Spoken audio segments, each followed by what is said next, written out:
안녕하세요. 이번 시간에는 제1회 CBT 실전 문제 2과목 인간공학 및 위험성 평가 관리에 대해서 공부하도록 하겠습니다. 다음 중 인간공학에 관련된 설명으로 틀린 것은?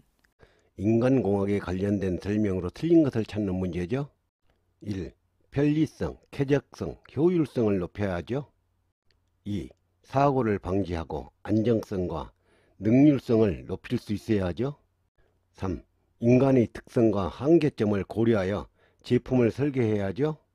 정답은 4번 생산성을 높이기 위해 인간을 작업 특성에 맞추는 것이 아니라 인간을 이롭게 이루어져야 하죠. 인간공학의 목표는 해설에 자세히 설명되어 있으니 알아두시기 바랍니다. 전통적인 인간-기계 체계의 대표적 유형과 거리가 먼 것은?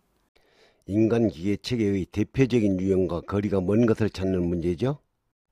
수동체계, 기계화체계, 자동체계는 전통적인 인간기계 체계죠.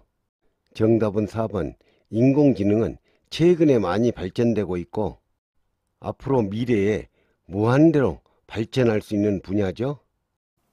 글자의 설계 요소 중 검은 바탕에 쓰여진 흰 글자가 번져 보이는 현상과 가장 관련이 있는 것은? 흰 글자가 번져 보이는 현상을 찾는 문제죠. 정답은 1번 행폭비는 1:1이 적당하죠. 작업자가 소음 작업 환경에 장시간 노출되어 소음성 난청이 발병하였다면 일반적으로 청력 손실이 가장 크게 나타나는 주파수는 얼마인가? 청력 손실이 가장 크게 나타나는 주파수를 찾는 문제죠. 정답은 3번 4000Hz에서 청력 손실이 가장 크죠. 다음 중 연마 작업장의 가장 소극적인 소음 대책은? 소극적인 소음 대책을 찾는 문제죠. 음향 처리제를 사용할 것, 덮개를 씌우거나 창문을 닫을 것, 음원으로부터 적절하게 배치하는 것은 소음 대책이지만 정답은 2번 귀마개 등과 같은 방음 보호구를 착용하는 것은 소극적인 소음 대책이죠. 정신적 작업 부하 척도와 가장 거리가 먼 것은? 정신적 작업 부하 척도와 거리가 먼 것을 찾는 문제죠. 부정맥, 전멸융합 주파수, 내변이, 눈 깜빡임, 동공 반응과 정답은 2번 혈액성분이 아니라 심박수, 호흡수 등이 작업 부하 척도죠. 그렇죠? 다음 그림은 CRB와 시간과의 관계를 나타낸 그림이다. 기억에서 리을에 들어갈 내용이 맞는 것은? CRB와 시간과의 관계에서 기억 리을에 들어갈 내용을 찾는 문제죠. 기억 조정 시간은 CRB가 증가함에 따라 감소하다가 안정되죠. 니은 이동 시간은 CRB가 감소함에 따라 감소하다가 안정되죠. 디귿 CRB가 적으면 민감하고 리을 CRB가 높으면 둔감해지죠. 정답은 3번 기억은 조정시간, 니은은 이동시간, 디귿은 민감, 리을은 둔감이죠. 인간 계측 자료를 응용하여 제품을 설계하고자 할 때 다음 중 제품과 적용 기준으로 가장 적절하지 않은 것은? 제품과 적용 기준으로 적절하지 않는 것을 찾는 문제죠. 출입문은 최대 집단치 설계 기준을 적용하죠. 안내 데스크는 평균치 설계 기준을 적용하죠. 정답은 3번 선반 높이는 최대가 아니라 최소 집단치 설계 기준을 적용하죠. 공구는 평균치 설계 기준을 적용하죠. 체내에서 유기물을 합성하거나 분해하는 데에는 반드시 에너지의 전환이 뒤따른다. 이것을 무엇이라 하는가? 에너지의 전환이 무엇인가를 묻는 문제죠. 정답은 3번 에너지 대사는 체내에서 일어나는 에너지의 전환, 방출, 저장 등 필요한 에너지의 모든 과정을 말하죠. 인간공학적인 의자 설계를 위한 일반적 원칙으로 적합하지 않은 것은? 의자 설계의 원칙으로 적절하지 않는 것을 찾는 문제죠. 1. 척추의 허리 부분은 요부, 전만을 유지해야 하죠. 정답은 2번 허리 강화를 위하여 쿠션을 설치하지 않는 게 설치해야죠. 3번 좌판의 앞 모서리 부분은 5cm 정도 높은 게 아니라 낮아야죠. 4번 좌판과 등받이 사이의 각도는 95도에서 105도를 유지하도록 해야죠. 인간기계 시스템에 대한 평가에서 평가 척도나 기준으로서 관심의 대상이 되는 변수는 평가 척도나 기준으로서 관심의 대상이 되는 변수를 찾는 문제죠. 먼저 해설에 인간공학 연구에 사용되는 변수의 유형을 살펴보면 독립변수, 관찰하고자 하는 현상에 대한 변수죠. 종속변수는 독립변수의 평가나 척도가 되는 기준이죠. 통제변수는 종속변수에는 영향을 미칠 수 있지만 독립변수에는 포함되지 않는 변수죠. 정답은 2번 종속변수. 종이의 반사율이 50%이고 종이상의 글자 반사율이 10%일 때 종이에 의한 글자의 대비는 얼마인가? 종이에 대한 글자의 대비를 구하는 문제입니다. 대비를 구하는 공식은 앞 문제에서 공부한 것과 동일하죠? 배경반사율 분의 배경반사율 마이너스 표적반사율. 이 문제도 글자의 반사율이 되겠죠? 곱하기 100. 문제의 조건을 공식에 대입하면 종이의 반사율 50% 분의 배경 반사율 동일하게 50% 마이너스 종이상의 글자 반사율 10% 마이너스 10 곱하기 100 계산하면 80%. 정답은 4번 80%죠? 산업안전보건법령상 정밀작업 시 갖추어져야 할 작업면의 조도 기준은 단, 객내 작업장과 감광 재료를 취급하는 작업장은 제외한다. 정밀 작업 시 조도 기준을 찾는 문제죠.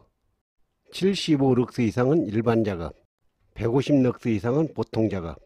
정답은 3번 300럭스 이상은 정밀 작업, 750럭스 이상은 초정밀 작업이죠. 그렇죠? 상대 습도가 100%, 온도 21도씨일 때 시료 온도는 얼마인가?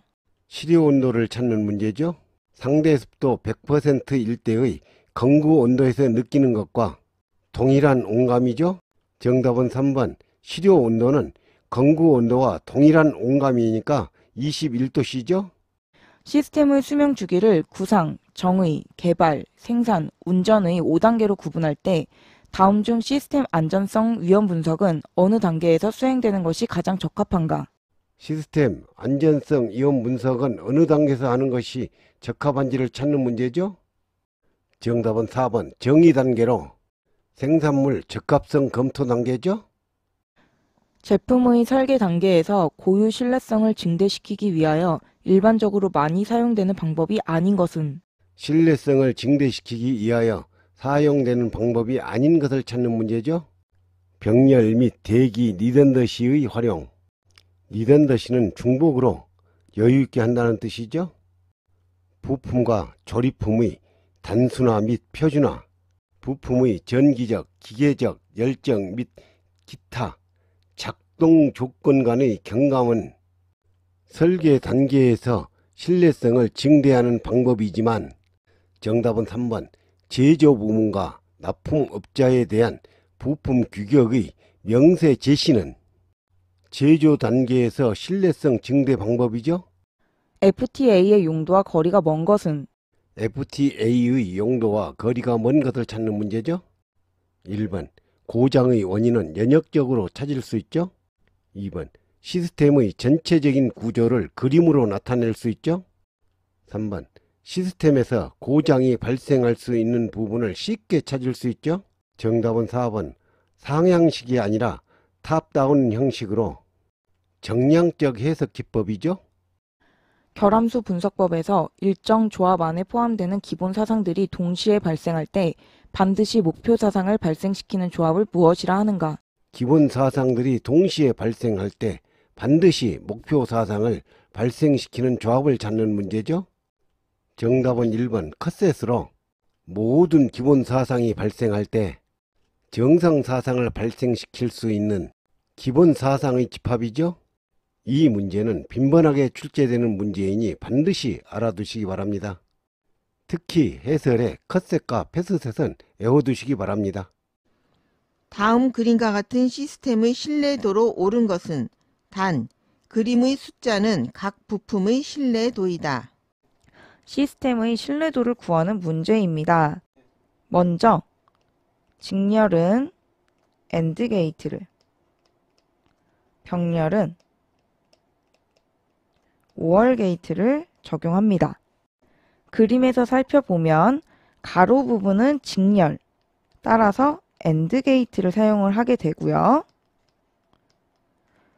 병렬은 세로, OR 게이트를 사용하게 됩니다.